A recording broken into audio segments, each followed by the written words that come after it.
Hello, this is a very quick look at the Polaroid C271 car camera.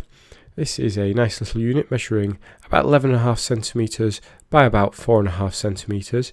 On the top it has a small section where you would put in the suction mounts. Now when you first get this is actually quite stiff, quite tight to put in. I'm sure once you've done this a couple of times it will loosen enough that you can remove this quite easily at the end of your journey if you don't want to leave it on display. Around the side of the unit you'll find various plug sockets. You've got the USB for charging and powering this device. You also have an AV out socket on the right hand side and a HDMI socket on the left hand side. There's also a slot for the memory card. The memory card I actually found very tricky to put in. It slips in but it doesn't click in very easily, and I found I had to use a pen and that would eventually push it in, and similarly getting it out was very tricky. Of course, once the memory card is in, you can always access footage via USB, so you don't have to take it out. As well as the camera, you get the dash mount, you get a USB charging cable, and this is how you would get data out as well.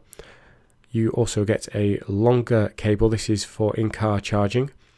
It has a nice big screen on the back. It's 2.7 inches, and there's loads of options for setting this up. So you can set up white balance, ISO quality, all sorts. Now the footage I'm about to show you is all with the default settings, which I think are fine, but if you like to tinker, you can do so.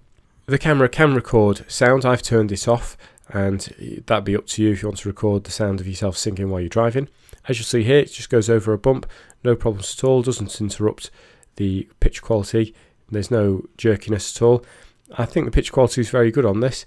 It's got a nice wide view, you can clearly make out all the details. If anything was happening, you'd capture it on the camera.